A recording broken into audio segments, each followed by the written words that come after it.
여러분, 고전 명작 읽기 15주 공부를 합시다. 이제 2021학년도 2학기 우리 수업은 마지막 주 수업입니다. 8주차는 중간시험, 15주차는 기말시험 이렇게 되어 있는데, 우리가 이렇게 15주 종강 때까지 비대면 온라인으로 이렇게 수업을 하는 관계로 시험 대신에 리포트로 대체하는, 과제물로 대체하는, 그렇게 하고 있죠. 대체하고 있죠. 지난주에 안내했던 것처럼 15주 기말 시험도 과제로 대체할 거고, 이제 수업은 또 이렇게 비대면을 하기 때문에 그 8주차도 그랬고 15주차도 영상은 또 이렇게 보면서 소정의 수업 시간을 또 우리가 마쳐야 합니다. 그래서 그리고 이제 고전 명작 읽기가 14주까지 주로 이제 서구의 작품들을 읽었습니다. 그러니까 고전 그러면 이제 몇 가지 조건이 있죠. 그러니까 일정하게 기간이 견고한, 그러니까 작품이 발표된 때로부터 좀 시간이 흘러야 되죠. 뭐 30년, 50년, 100년, 몇백 년 이렇게 이제 일정한 시간의 경과를 통해서 이제 많은 사람들이 읽고 또 그 가치를 높게 평가하는 대강의 그런 합의가 된 텍스트를 우리가 고전이라고 하죠. 명작은 이제 이름이 널리 알려져 있는 그런 의미가 되겠습니다. 그래서 우리가 14주까지 고전 명작에 합하는 그런 텍스트들을 선별해서 읽고 줄거리를 파악하고 주제를 중심으로 그 의미를 확장해서 다양하게 이야기를 나누었죠. 한국 문학 작품에도 세계 고전 명작이라고 할 만한 작품들이 있어요. 있습니다. 그러나 이제 읽어야 될 게 굉장히 많다 보니까 그걸 15주 동안에 선정해서 읽다 보니까 한국 문학 작품까지는 오지 못했어요. 음. 다만 이제 그래서 15주 차에는 한국 문학 작품을 이제 학기를 마무리하는 그런 시간에 한국 문학 작품을 하나 읽어보려고 합니다. 뭐 충분히 이해할 수 있겠죠, 여러분? 다만 이제 고전은 아니에요. 그 고전 명작이라고 말하기는 어려워. 왜냐하면 한국 문학에서 고전이라고 하는 의미는 음, 시간의 경과가 필요하다고 그랬잖아요. 그래서 널리 많은 사람들에게 읽히고 그런데 이제 한국 문학에서 그 고전과 의미가 좀 뭐 비슷하기도 하고 좀 다르기도 합니다만은 하여튼 고전 문학과 현대 문학을 구분하는 그 구분이 있어요. 그러니까 1894년 갑오개혁 이전에 발표된 문학 작품을 일컬어서 고전 문학이라고 합니다, 우리가. 그리고 1894년 이후 또 개화기 이후에 발표된 작품을 현대문학이라고 이야기합니다. 알겠죠? 1894년 갑오개혁 이전에 발표된 작품을 고전문학, 그 이후를 현대문학, 그다음에 현대문학도 좀 더 엄밀하게 나누면 그 1894년 개화기부터 시작을 해서 일제강점기까지의 문학을 근대문학, 그리고 해방되던 1945년 8월 이후부터를 이제 현대문학 이렇게 구분을 합니다. 그러면 고, 고전 문학과 근대 문학이 시기의 구분은 있지만 그, 그 의미가 무엇인가를 좀 이해할 게 필요하죠. 어, 그러니까 근대 문학은 고전 문학과는 다른 무언가가 있겠죠. 어떤 특징이 있겠죠. 그 특징이 무언가를 이야기하려면 이제 서구에서의 근대 개념을 조금 우리가 이해할 게 필요해요. 서구에서 근대는 이를테면 중세 이후의 시기를 근대라고 하잖아요. 그렇게 이야기합니다. 그럼 중세는 어떤 시대입니까? 우리가 중세 천년이라고 하잖아요. 가톨릭 교회의 그런 신중심의 세계관이 예, 그런 시대, 신중심의 세계관이 그 사람들의 삶을 규정하던 음, 그런 시기를 중세라고 이야기하죠. 그리고 이제 군주를 정점에 놓고 이제 귀족 계급, 그다음에 기사들, 그다음에 이제 그 이제 뭐 장원, 뭐 농장을 그 농장을 배경으로 해서 이런 그런 봉건 영주의 장원 경제, 그리고 농민들이 있고, 그다음에 이제 거기 그 농지에 그 농노들, 이런 이제 층층의 어떤 계급 신분과 함께 왕을 정점으로 하는 그런 그 계급 소열에 따른 계급 그 신분 구조와 함께, 그다음에 장원이라고 하는 농장을 이제 하나의 삶의 터전이어야 되니까 농장을 중심으로 하는 그런 어떤 그 경제 체제, 이런 것이 이제 중세 봉건 체제의 특징적인 면모죠. 그러니까 이데올로기적으로 보면 이제 신중심의 세계관이 지배하던 시기를 중세라고 하는 거죠. 근데 그 중세가 이제 근대로 너무 이 시대가 이제 어떤 전환, 바뀌게 되는 거죠. 그 계기가 이제 뭐 하나의 사건만 가지고 그런 게 아니라 여러 사건들이 점진적으로 일어나면서 중세의 그런 봉건 질서가 이제 무너지고 근대라고 하는 새로운 시대가 열리는 겁니다. 그럼 어떤 것들이 계기가 돼서 중세에서 근대로 시대가 변화가 되느냐? 항상 염두에 둬야 될 것이, 중세는 일단 그 신중심의 세계관이다, 이런 얘기입니다. 신중심. 그런데 이제 칼뱅이나 루터에 의한 종교 개혁이 일어나죠. 그래서 이제 소위 그런 그 프로테스탄트, 그러니까 결국 그겁니다. 성서 해석을 가톨릭 교회가 라틴어로 쓰여진 어떤 성경을 읽고 해석하는 절대적 권한이 로마 교황에게 있었단 말이에요. 그런데 이제 칼뱅이나 루터나, 물론 이제 또 그 종교 개혁을 이제 주장하고 그랬던 또 배경이, 뭐 십자군 7차례에 걸친 십자군 전쟁이라든가 이런 다양한 배경이 있긴 있어요. 그다음에 십자군 그 전쟁을 수행하기 위해서 굉장히 많은 재원이 필요하겠죠. 돈이 필요할 거 아닙니까? 그래서 이제 그 면제부 그 를 남발했죠. 이를테면 증서를 돈을 주고 사면 지금까지 지은 죄를 용서해 준다고 하는, 뭐 이런, 이제 사실 어처구니 없는 거죠. 이런 이제 소위 부패가 만연하고 이런 것이 지속되면서 이제 그 가톨릭 교회가 다양한 비판에 직면하고, 그래서 이제 소위 종교 개혁이라고 해서 칼뱅이나 루터 이런 사람들에 의해서 새로운 이제 프로테스탄트 개신교라고 하죠. 그래서 가톨릭은 그다음에 이제 개신교 말 그대로 새로 연신 새로운 교회, 이렇게 이제 그런 흐름이 있었고 상당히 중요하죠. 그 다음에는 이제 르네상스를 우리말로 문의 부흥이라고 이렇게 번역을 하는데, 문의 부흥은 문화예술의 부흥입니다. 부흥. 과거에 화려하게 꽃피었던 무언가를 다시 많은 게 꽃피게 하자는 게 문화예술의 부흥, 르네상스거든요. 그러면 과거에 무엇인가가 있어야 되겠죠. 그게 뭐라고 전에 공부를 한번 했잖아요. 히랍 신화라든가 이런 거 공부를 할 때.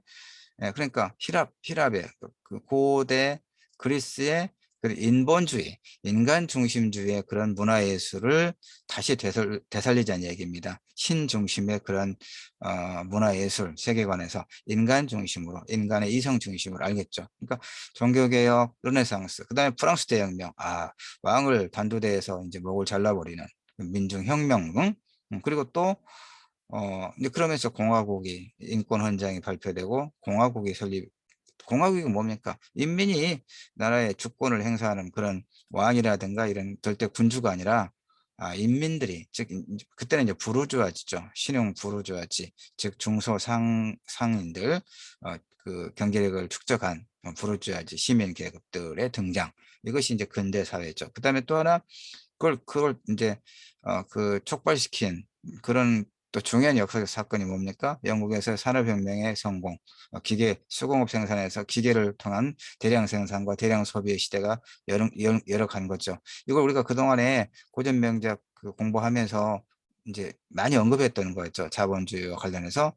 바로 이런 여러 가지가 이제 걸쳐서 이 중세 봉건의 시대가 끝나고 근대의 이성 중심의 인간의 이성 중심의 세계가 펼쳐지는 거야. 그러면 문학의 한정에서 보면 한국에서 고전 문학과 근대 문학의 뚜렷한 차이는 뭐겠습니까?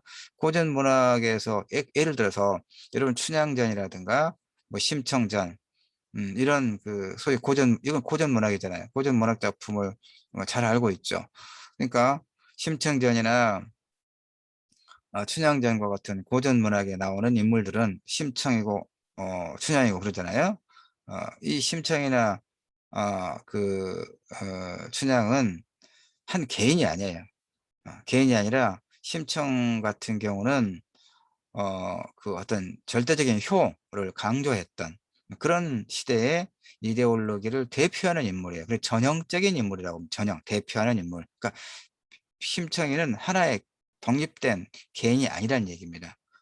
춘향이도 마찬가지예요. 정절을 강조했던 여성에게 정절을 강조하고 소위 일부종사, 인연을 맺은 한 남자에게만 그 정절을 지켜야 된다고 하는 이 정절의 강요죠, 이를테면.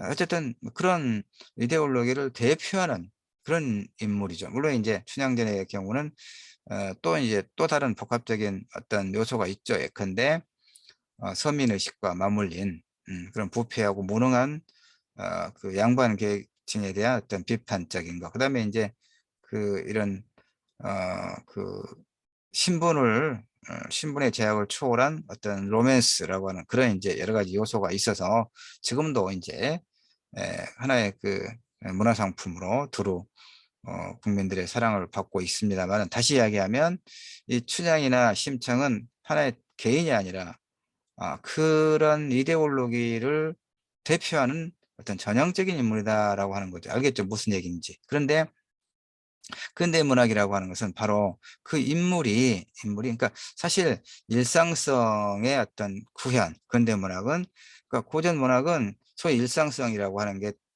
찾아보기가 힘들어요. 그러니까 장소나 시간이나 이런 게 굉장히 그 추상적이고, 그런데 우리 일상성이라고 하는 게 뭡니까? 우리 목포 국립 목포해양대학교 우리 학생들은 되면 목포라고 하는 구체적인 공간, 그렇죠?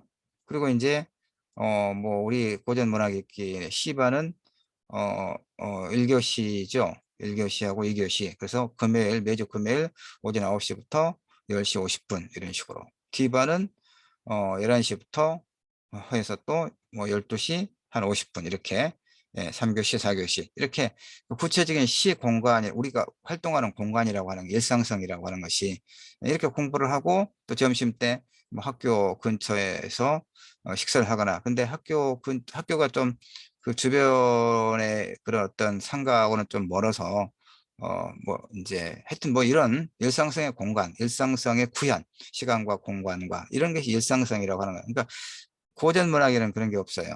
그런데 근대 문학에는 소위 일상성의 공간이라고 하는 게 있고, 그다음에 가장 중요한 게 개인의 발견, 개인. 그러니까 아까 심청전과 춘향전을 예를 들어 설명했잖아요. 심청과 춘향은 개인이 아니라 집단을 대표한단 말이에요. 어떤 이데올로기를 그 갖고 있는 집단을 대표해요. 효라든가 그 뭐 정절이라든가 알겠죠. 그런데 근대 소설의 개인은 그런 집단적 이데올로기를 대표하는 게 아니에요. 개인적, 그야말로 개인의 발견, 알겠죠?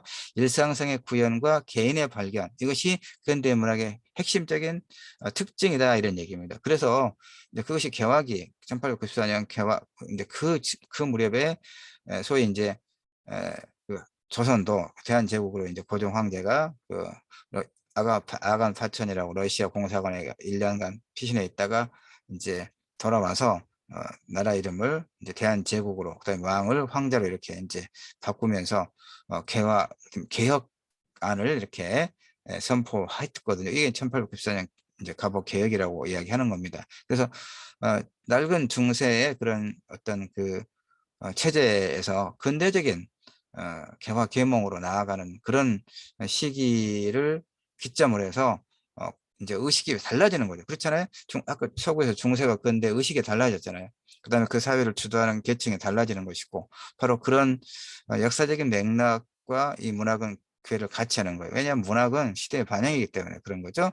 자, 그런 의미에서 이제 좀 길게 설명하고 있으면 배경을 좀 알아야 되는 것이기 때문에 어떤 특별한 어느 하나의 구체적인 텍스트 작품을 제대로 이해하기 위해서는 그 작품의 배경에 대한 이해가 선결적으로 이루어져야 되기 때문에 늘 지금 14주까지 그 작가에 대해서 그다음에 그 작품의 어떤 배경에 대해서 이야기를 많이 했던 것은 그 작품에 대한 올바른 이해에 다가서기 위해서 필요했기 때문에 그런 겁니다. 그래서 15주에 한국 문학 작품을 한 편 읽어봅시다. 마지막 주니까 라고 했을 때 하면서 지금 고전과 현대 문학의 어떤 주요한 특징을 설명하는 것은 바로 지금 이제 지금부터 읽어갈 이 한국 현대 문학의 작품을 제대로 이해하기 위해서 하나의 배경으로 중요한 배경 설명으로 지금 이야기하고 있는 겁니다. 알겠죠, 여러분? 네, 그 다음에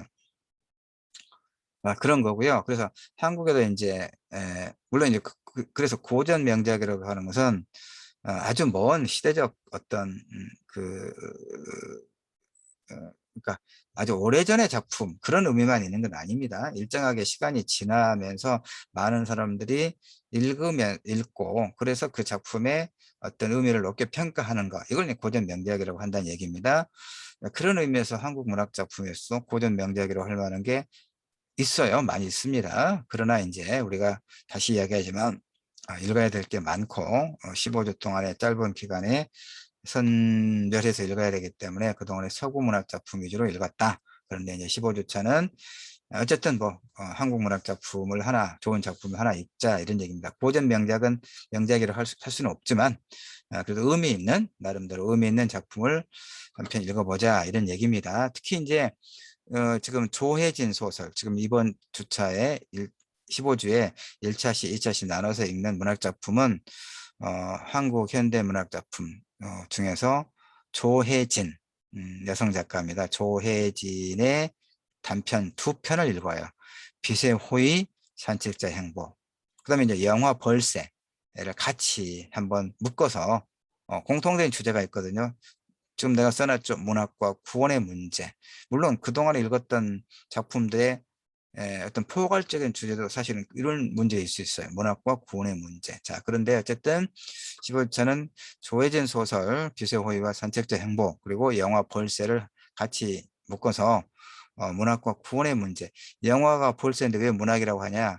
영화는 이제 영화는 벌새인데 그다음에 책으로도 또 만들어졌어요. 이 벌새를 하나 시나리오로 그냥 하는 책이죠. 텍스트. 그래서 같이 묶어서 그다음에 문학과 영화는 어떤 공통점이 있냐면 이야기를 가지고 있다는 거. 서사체. 그렇죠. 이야기죠. 이야기에는 소위 이야기 구성의 세 가지 요소가 뭡니까? 내가 계속 그 중간중간에 공부하면서 이제 여러분에게 환기하기 위해서 그 질문하고 또그 체크했던 게 있습니다. 모든 이야기에는 인물이 필요하죠. 그렇죠? 소설과 영화 다 인물이 없으면 안 되는 거죠. 예를 들어서 뭐 동물이 나오는 소설이나 이제 어린이들의 소설 같은 경우에 동화 같은 경우에 그다음에 영화 애니메이션 같은 경우도 동물이 주인공이라 할지라도 그것은 사람을 그러니까 인간의 삶의 이야기를 지금 동물을 통해서 하고 있는 거예요. 그래서 우화라고 하죠. 우화. 이솝 우화. 이솝 우화에는 온갖 동물들이 주인공이고 그들이 이제 뭔가를 해나가는 이야기잖아요. 그러니까 기본적으로 소설과 그다음에 좀비가 나오는 영화도 결국 인간의 삶을 그렇게 이제 그 하나의 우화로 이야기하는 겁니다. 그래서 이 소설과 영화에서 이 이야기를 갖고 있는 것이고 이야기가 핵심이죠. 이야기의 구성 요소 세 가지 구성 요소는 인물은 필수적이죠. 인물 없으면 이야기가 되는 게 아니에요. 인물 그다음에 배경 뭐 역사적 시간적 공간적 이런 거 환경적 이런 거 다 이제 배경에 포함되는 겁니다. 그래서 아까 한국에서 고전 문학과 근대 문학을 구분해서 이야기할 때 바로 그 배경의 문제 또 설명했었죠. 하여튼 인물과 배경과 그다음에 뭡니까? 사건이 있어요. 사건. 갈등을 통한 어떤 사건이 일어나야 그 인물이 그런 공간에서 그런 환경에서 어떤 갈등을 겪고 뭐 다른 사람과의 갈등도 있을 수 있고 그다음에 이제 어떤 사회와의 갈등도 있을 수 있고 그다음에 자연재해를 다루고 있다면 자연과의 어떤 갈등 사건이 있을 수 있겠죠. 그러니까 그런 사건들을 통해서 그 사건들을 마주한 인물이 어떻게 이제 대하는가 이런 것이 이걸 통해서 이제 하나의 주제를 이제 드러내고 이게 이제 소설든 영화든 이야기를 가지고 있는 서사체의 구성이다 이런 얘기입니다. 그래서 소설과 영화를 같이 묶어서 문학과 구원의 문제를 한번 따져보는 것은 아무 무리가 없다 이런 얘기를 지금 하고 있는 겁니다. 그래서 그다음에 또 하나가 이제 조혜진 소설집이고 여기 이 안에 빛의 호의와 산책자의 행복이라고 하는 단편이 들어있다는 거고요. 그다음에 이제 이 글은 내 그 평론입니다. 평론 신춘문예에 당선된 내 평론인데 이 내가 또 작년에 2020년에 봄에 펴낸 평론집, 지금 표지가 작아서 그러는데 심령의 평론집 해서 소설적 상상력과 젠더 정치학이라고 이름 붙인 이 책에 들어있는 내 평론입니다. 여기는 이제 평론이 많이 들어있는데 그 중에 하나가 들어있고 그렇습니다. 영화 볼 수도 굉장히 그 의미가 있고 그래서 이제 뭐 다른 수업에서는 이것만 가지고 따로따로 하긴 합니다만은 우리는 이제 뭐 1차시, 2차시 가급적 시간을 잘 그 지켜가면서 여러분과 나누고 싶은 이야기를 잘 또 갈무리해서 시간을 보면서 이야기를 해보죠. 자, 배경 설명을 뭐 한 30분 가까이 했습니다. 그다음에 예, 그래서 이제 보도록 합시다. 이게 15페이지 분량이니까 조금 이제 부지런히 해보도록 할게요. 2000년대 한국 소설에서 공동체, 이걸 조금 더 크게 해볼까요, 여러분? 글씨를 보도록. 물론 자료는 여러분에게 줄 테니까 여러분이 또. 자, 2000년대 한국 소설에서 공동체 혹은 사회 관심 밖에 위치한 읽어가면서 설명을 할게요. 예, 그게 편할 겁니다. 여러분도 이해하기 쉬울 거고. 나는 내가 쓴 글이기 때문에 잘 알지만 여러분에게는 또 이제 평론이기 때문에 좀 조금 소설보다는 좀 어려운 소설을 분석한 거거든요. 그러니까 조금 어려운 문장들이 있기 때문에 읽어가면서 설명할게요. 2000년대 한국 소설에서 공동체 혹은 사회 관심 밖에 위치한 무력한 개인의 고립을 서사와 이야기하는 것은 좀 흔한 일이에요. 알겠죠? 2000년대 한국 소설에서 그 무력한 어떤 개인의 무력하다고 하는 건 힘이 없는 그런 거죠. 뭔가를 어떤 어려움을 헤쳐나갈 힘이 없거나 부족한 그런 개인의 고립을 이야기하고 있는 그런 게 이제 많아요. 왜 그런가 하면 우리는 누구나 예외 없이 거의 예외 없이 사회적 관계가 자본주의적 관계에 족쇄에 묶여 있고 자본주의 얘기를 내가 굉장히 많이 했잖아요. 우리가 자본주의 체제에 살기 때문에 그래요. 그래서 이제 장점도 있고 긍정적인 점도 많지만 또 우리가 살아가는 데 있어서 다양한 곤란한 문제들을 또 만들어내는 게 또 자본주의 시스템이기도 해서 그다음에 문학을 이야기하면서 문학 텍스트를 이야기하면서 왜 이렇게 자본주의라든가 소위 이제 우리 사회 문제 이게 어찌 보면 정치적인 문제와 연결되고 그러잖아요. 내가 직접적으로 거의 말하지는 않았지만 근데 문학은 결국 우리의 그러니까 문학의 대상은 인간의 삶이에요. 다양한 인간의 삶을 그려내는 거거든요. 우리 인간은 어떻습니까? 그 지난번에 마르크스의 이제 그 자본론을 통해서 두루두루 또 이야기한 바 있습니다만은 마르크스가 말하기를 되짚어 보면 인간의 본성을 인간이 무엇인가를 규정하는 데 있어서 규명하는 데 있어서 사회와의 관계를 떼놓고 이야기할 수 없다 이렇게 마르크스가 말한 바 있잖아요. 물론 이제 그의 이론에서의 어떤 한계도 우리가 또 같이 짚어보긴 했습니다만은 어쨌든 우리는 이 어떤 우리가 그러니까 이 사회 체제와 무관하게 살 수가 없다 그 말이에요. 우리는 대한민국의 국민의 한 사람으로 살잖아요. 그러니까 우리는 그 개별적이고 구체적이고 그런 존재잖아요. 각각 우리 그렇잖아요. 그럼에도 불구하고 우리는 한국 사회의 어떤 정치 체제, 경제 체제, 사회적 분위기 이런 것과 무관하게 살 수가 없어요. 그렇죠? 무관하게 우리는 사회적 존재고 정치적 존재이고 그렇기 때문에 그럽니다. 근데 이제 우리는 예외적으로 자본주의적 관계에 족쇄에 묶여 있고 자율성에 근거한 행위 가능성에 체계적으로 소멸하고 있다. 좀 어려운 문장들이죠. 그래서 내가 설명을 하는 겁니다. 이 말은 여러분 이해할 수 있죠? 누구든 간에 우리는 예외 없이 자본주의적 관계에 족쇄에 묶여 있다. 자본주의적 관계, 그러니까 지난주차도 이야기했어요. 우리가 친구를 만나거나 연인을 만나거나 그래서 그 관계를 정서적으로 친밀성을 바탕으로 한 그런 좋은 관계를 유지하고 발전하기 위해서는 서로에 대한 어떤 신뢰라든가 존중감, 배려 이런 소위 윤리적 덕목도 매우 필요하지만 그와 함께 주머니가 비어 있으면 크게 다른 조건이 가능하지 않다는 얘기죠. 여러분 충분히 아마 이해하고 긍정하지 않을까요? 그래서 바로 그런 거예요.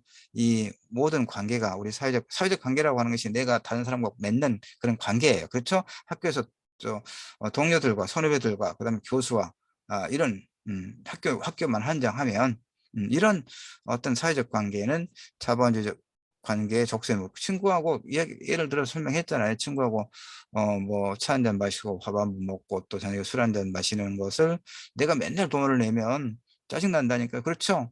어, 음. 다른 사람이 맨날 그런 사람이 있으면 그 사람이 이제 우리가 부르지 않잖아요. 뭐 그런 것, 이게 바로 그런 의미입니다. 자본주의적 관계 족쇄에 묶여 있고 자율성에 근거한 행위 가능성이 체계적으로 자율성에 근거. 그러니까 경제적 관계에 무관하게 내가 어떤 행위를 할 수 없다 그 말이에요. 돈 없으면 차 못 마시고 밥 못 사 먹고 영화관에 못 가고 데이트 못 한다는 얘기예요. 알겠죠? 충분히.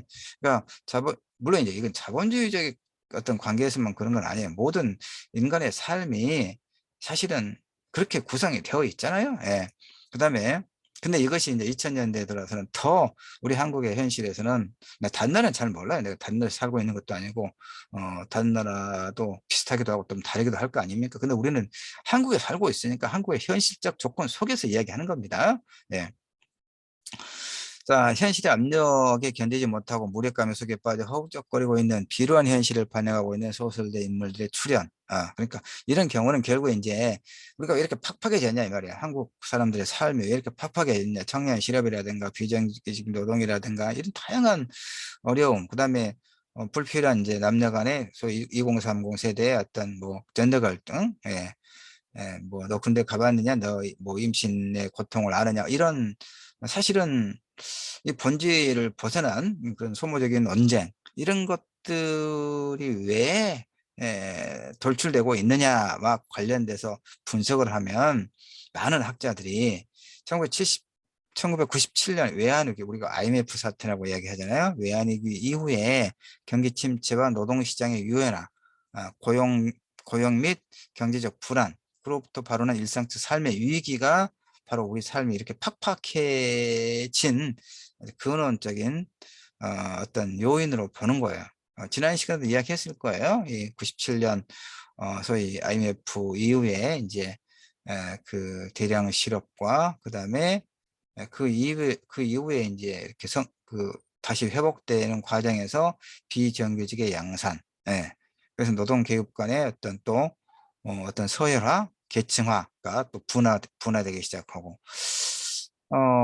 그래서 이제 완전 이를테면 정년까지 고용이 보장되는 것은 공무원, 교사밖에 없죠. 예. 이런 이제 문제. 예.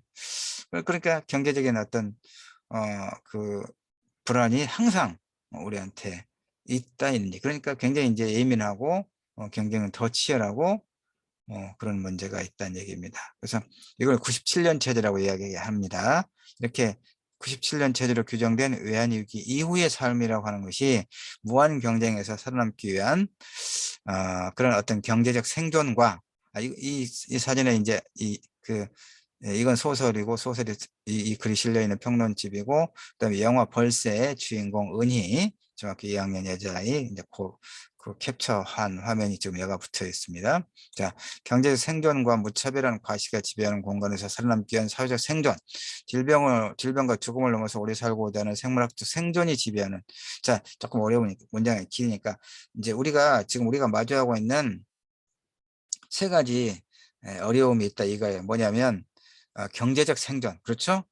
경제적 위기, 이런 그 일상적인 고용 불안과 경제적 위기, 이런 경제적 생존의 문제가 우리에게 굉장히 중요하고 심각한 하나의 문제가 있고, 그다음에 이제 사회적 생존, 무차별적인 과시가 지배하는 공간에서 살기 위한 사회적 생존. 이것도 내가 지난번에 이야기했습니다. 지난 그 14주차 공부할 때 아르바이트를 해서 한 달 한 200 걸어서 몇 개월 1년 모아서 몇백만 원짜리 명품 가방을 산다거나, 그다음에 이제 외제차 수입차를 리스해서 탄다거나, 그 얘기를 한번 했었죠. 바로 그런 거. 무차별적인 과시가 지배하는 공간에서, 그다음에 이제 SNS, 특히 뭐 페이스북 같은 경우도 보면 이렇게 뭔가를 과시하잖아요. 여행 가고 먹고 누군가 어울리고 이렇게.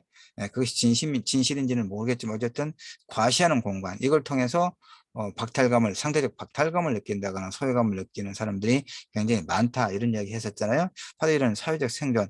그다음에 또 하나, 지금 이제 그런 코로나 바이러스라고 하는 이 세계적인 어떤 역병, 전염병의 확산으로 인해서 상당한 어려움을, 지금 대학이 이렇게 비대면으로 그 수업을 진행하고 있는 것 자체가 바로 이런 질병과 죽음을 넘어서 우리 살고자 하는 생물학적 생존이 지배하는 그런 시대. 이 세 가지 조건, 경제적 생존, 사회적 생존, 생물학적 생존이라고 하는 세 가지 어떤 해결하기 곤란한 위기 상황에 우리가 마주하고 있다, 이런 얘기죠. 알겠죠? 그래서 이제 조혜진의 두 소설, 빛의 호의와 산책자의 행복은 바로 두 소설에서 그려지는 인물의 모습이 바로 이러한 사정을 배경으로 하고 있다, 이런 얘기입니다. 알겠죠? 그래서 앞부분을 내가 이제 길게 설명했고, 지금부터는 이제 좀 더 압축해서 이렇게 건너뛰면서 이야기를 할 수가 있어요. 예. 자, 조이진 소설 산책자의 행복은, 이제 나는 뭐 소설도 읽고 이렇게 평론을 썼으니까 잘 알지만, 여러분은 읽어보지 않은 작품이기 때문에 이제 줄거리를 조금 설명할게요. 그동안 그랬던 것처럼 단편 소설입니다. 단편 소설은 200자 원고지로 80장 정도의 분량이고, 이렇게 A4 용지로 출력을 하면 12장 정도, 12장에서 13장 정도. 왜냐면 이제 이 정도로 쓰면 A4 한 장에 7장 반 정도, 이렇게 200자 원고지로 한 사람이 그렇게 되거든요. 그러니까 뭐 한 12장 정도 되겠습니다. 200자 원고지로 환산하면 80장, 단편 소설이 그 분량입니다. 자, 조혜진 소설 산책자의 행복은 어떻게 되어 있냐면, 대학의 철학과에서 20여 년 동안 강사로 일했던 어, 홍명이라고 하는 그 인물이 대학의 구조조정의 여파로 하루아침에 밑바닥 삶으로 내쳐지는 신세가 됩니다. 철학과가 이제 대학은 그 이를테면 그 대학 교육부에서 이제 대학 평가를 하죠. 그래서 이제 그 학생들에 대한 장학금이라든가, 그다음에 이제 다양한 어떤 그 재정을 이렇게 이제 지원을 하죠.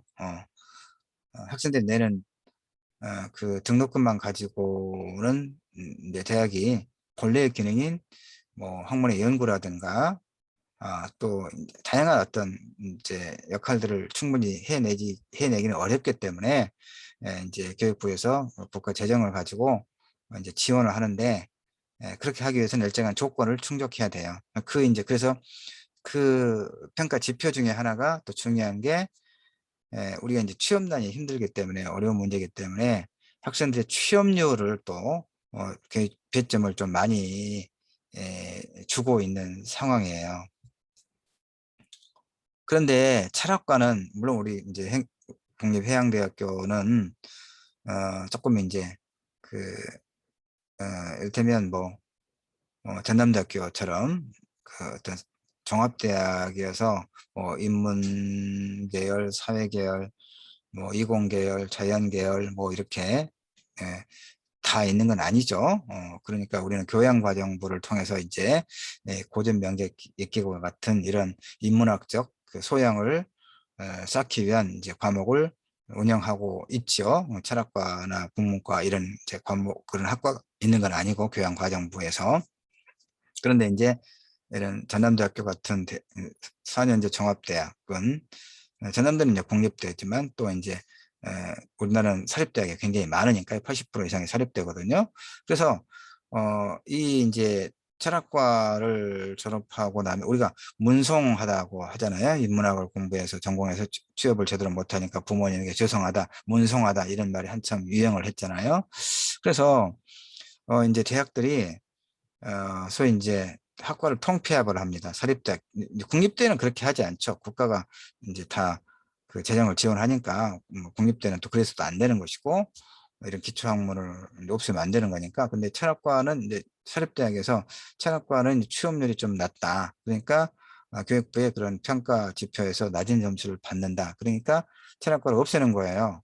일부 대학에서 실제로 그랬거든요. 철학과만 그런 게 아니라 이제 뭐 내가 다 일일이 말할 수는 없지만 학과를 학부로 통폐합하는 겁니다. 학부로 학과 몇 개를 합해서 그 인문학부 이런 식으로. 예, 그래서 이 조혜진 소설 선택자 행복은 바로 그러한 사정을 배경으로 하고 있어요. 그래서 철학과가 다른 비인기 학과와 합쳐서 인문학부로 통합되고 그러면 철학과의 교양 과목이 이제 많이 폐강이 되겠죠. 그러면 대학에서 1대1자리를 잇는 경우는 강사들이죠.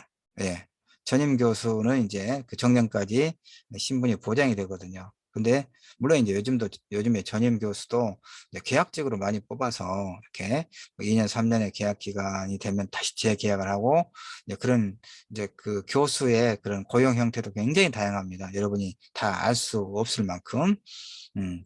근데 이제 강사들, 지금은 강사고 예전에 시간 강사고 그랬습니다. 근데 하여튼 이 강사들은 바로 말 그대로 학기 단위로 학년 1년 단위로 지금은 강사법이 고등교육법이 개정이 돼서 강사가 이제 교원으로 법적 신분을 갖고 있고 일정한 기간 이제 고용은 보장되고 그러지만 그 기간은 길지는 않습니다만은 어쨌든 이제 그 이렇게 소위 구조조정 학과가 통폐합되고 과목이 이제 많이 줄어들고 그러면 전임 교원이 없어지는 게 아니에요. 철학과가 없어졌다고 해서 철학과 전임 교수가 그 자리를 잃는 게 아니에요. 다른 교양 과목 맡으면 되거든요. 근데 그러니까 강사들은 이제 바로 1순위로 대학 밖으로 쫓겨나는 거죠.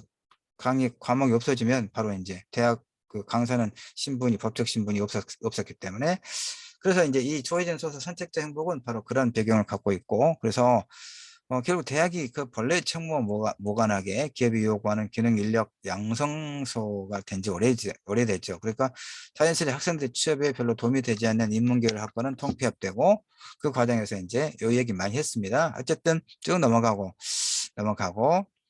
그래서 이제 그 이제 홍미영 선생 철학과에서 20년 동안 강사를 했던 홍미영 선생 역시 이제 별다른 어떤 저항 없이 그걸 수락하고 또 체념합니다. 근데 소설에서는 설상가상으로 이제 결혼을 하지 않고 어머니와 같이 삽니다. 그런데 어머니가 이제 많이 좀 아프셨나 봐요. 그래서 병원비를 대지 못해 파산을 하고 소설입니다. 물론 이제 소설이긴 하지만 완전한 허구 지어낸 이야기가 아니고 실제의 이런 일들을 이제 하나의 그 소설적 구성을 한 거죠. 현실이 없으면 현실을 재현하지 못하는 거죠. 원본이 없으면 복사가 안 되는 거죠. 그걸 여러분이 이해를 하면 됩니다.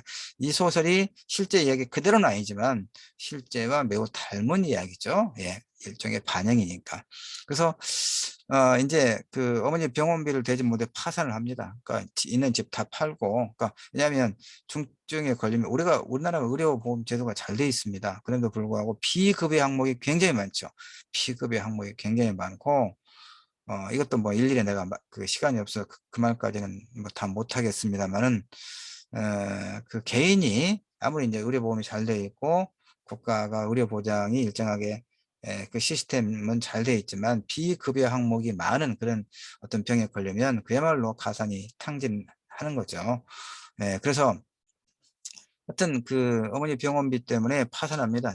이제 집도 팔게 되고 어, 이제 그렇게 되는 거예요. 그래서 이제 어떻게 됩니까? 그럼 기초수급자가 돼서 영구임대 아파트에 거주하는 형편으로 전락하는 신세가 됩니다. 그것을 이제 홍미영은 하나의 세계는 끝났다라고 이야기하죠. 그러니까 입과 거주지를 국가에 의탁해 하는 그런 세계. 수치심은 사치가 돼버렸어요. 이제 무엇이든 표현할 수 있는 인간으로서의 자유는 최후의 보루조차 될 수 없는 그런 세계. 그녀 앞에 펼쳐진 새로운 세계가 바로 그런 것.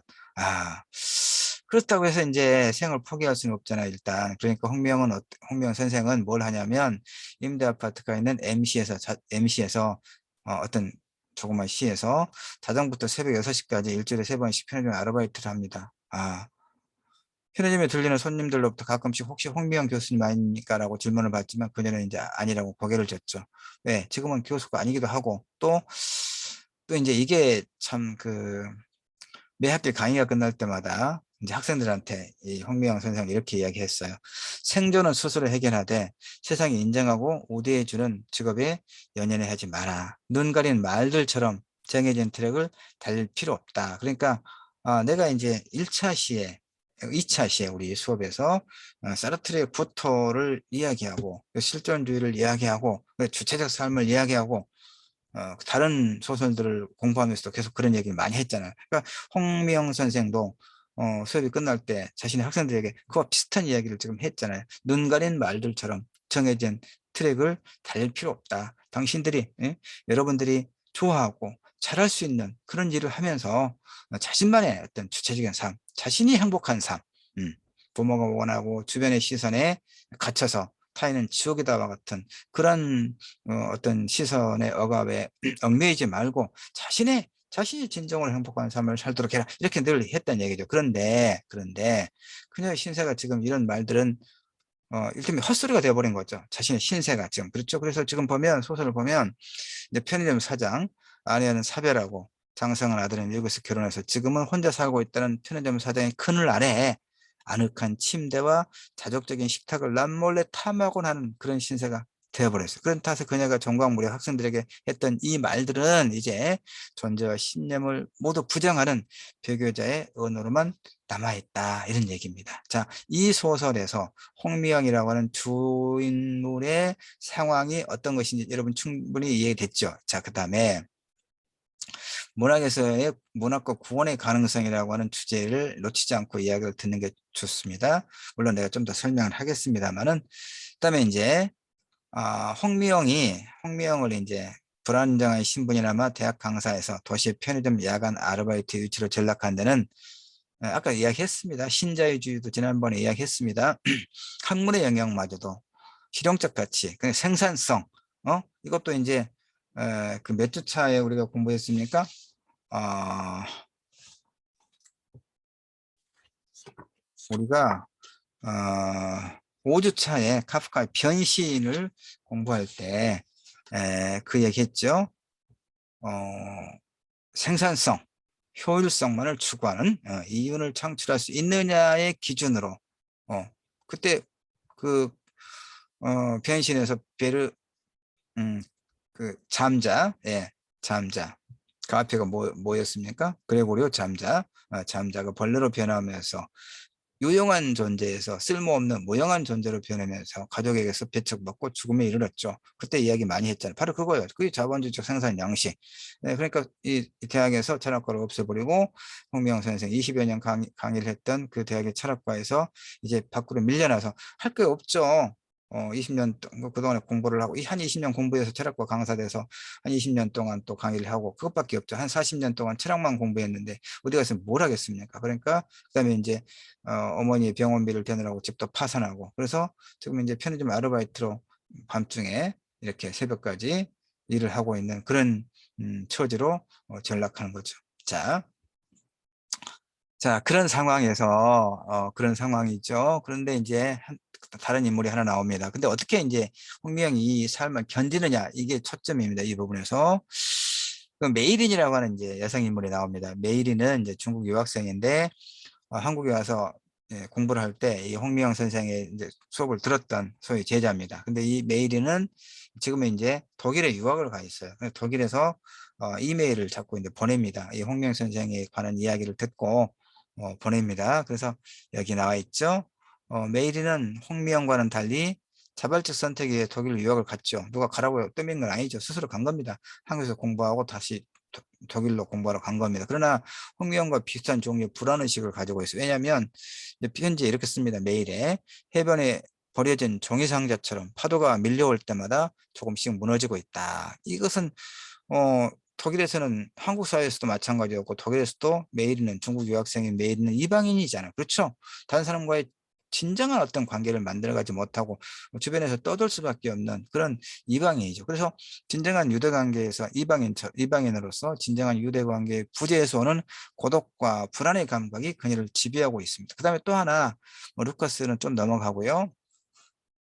이렇게 소설의 주요 인물인 홍미영 선생, 그 다음에 메이린 유학생, 메이린을 이어주는 끈은 뭐냐면 이선이라고 하는 한국 여학생. 자, 고작 23살에 스스로 죽음을 선택한 메이린의 한국인 친구 이선. 그러니까 메이린이 한때 스승이었을 뿐인 홍미영에게 끊임없이 편지 메일을 쓰는 까닭은 뭐냐? 그때 그러니까 다시 말해서 한국에 유학 가서 공부할 때 메이린이 이제 이선이라고 하는 한국 여학생과 굉장히 이제 친밀하게 지냈던 친구인데 이선이 자살했던 얘기 아닙니까? 그럴 때 메이린이 슬퍼하고 있을 때 홍명 선생이 살아있는 동안 위로를 한 거예요. 살아있는 동안에는 살아있다는 감각에 집중하면 좋겠구나라고 이렇게 위로해 주던 그 홍명 선생이 지금은 이제 다른 친구들한테 이야기를 들으니까 이렇게 철학가가 없어지고 홍명 선생이 이렇게 됐다더라는 말을 지금 전에 들은 거예요. 이 메일이니. 그러니까 예전에 한국인 친구 이선이 그랬듯이 어느 호련히 이 홍명 선생이 죽어버릴지도 모른다는 불안의 감각을 메일이 갖고 있어요. 그러니까 다시 메일은 역시 독일 유학 생활에서 그 어떤 이방인 의식을 느끼고 있죠. 그런데다가 한국에서 공부할 때 스승이었던 홍명 선생의 이런 어떤 상황을 전에 듣고 나니까 그 두 가지가 겹치는 거예요. 그래서 늘 홍명 선생에게 이메일을 이렇게 보낸 겁니다. 그래서 이렇게 이야기합니다. 또 하나의 부재 있던 것이 사라지는 거죠. 또 하나의 부재를 감당하게 될까봐 온몸을 내던져 부딪힐 장벽도 없이 그 어쩔 수 없는 부재에 잠식될까봐 저는 무서웠습니다. 이선의 죽음을 보고 슬픔과 고통에 잠겼던 그런 경험이 다시 되풀이되지 않았으면 좋겠다라고 이렇게 이야기하고 있죠. 그러니 저는 라오슈가 아니라 라오슈는 이제 중국인 유학생이 홍명 선생을 부르는 하나의 애칭입니다. 이제 중국어로는 이제 노사, 늙은 선생, 뭐 그렇게 늙은 건 아니지만 자기보다 나이가 더 먹었으니까 존경의 의미로 그렇게 부른 모양입니다. 중국어에서는 노사, 라오슈, 라오슈.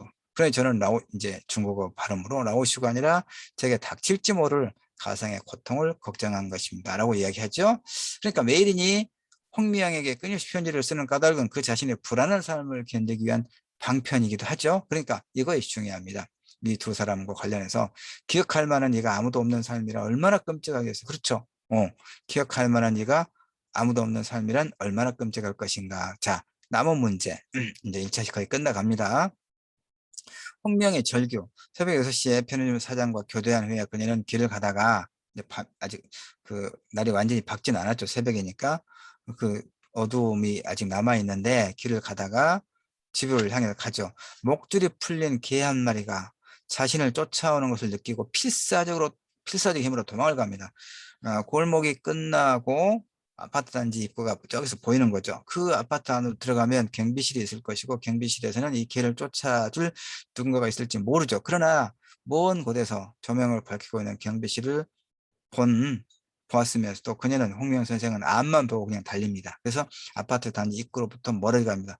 그녀가 사는 아파트가 아니었기 때문에 독거노인과 장애인과 기초생활수급자가 사는 임대 아파트가 아니었기 때문에 그러니까 그녀는 또다시 거절당하고 싶지 않았다고 씁니다. 세계가 눈앞에서 셔터를 내리는 걸 또다시 지켜볼 수는 없었다고 이야기하거든요. 그러니까 이 소설은 이 홍명이라고 하는 인물의 긍정적인 삶의 방향에 대해서 말하고 있지는 않습니다. 다만 그녀가 지금 여기에 비루한 삶을 견디면서 그러한 상황에서 벗어나고 싶다고 절규하는 것. 지금 이 홍미영을 쫓아오는 목줄 풀린 이 개 한 마리가 의미하는 것은 이 홍미영의 이 일테면 나락으로 떨어진 삶을 위협하는 그런 사회 경제적인 상황일 수도 있죠.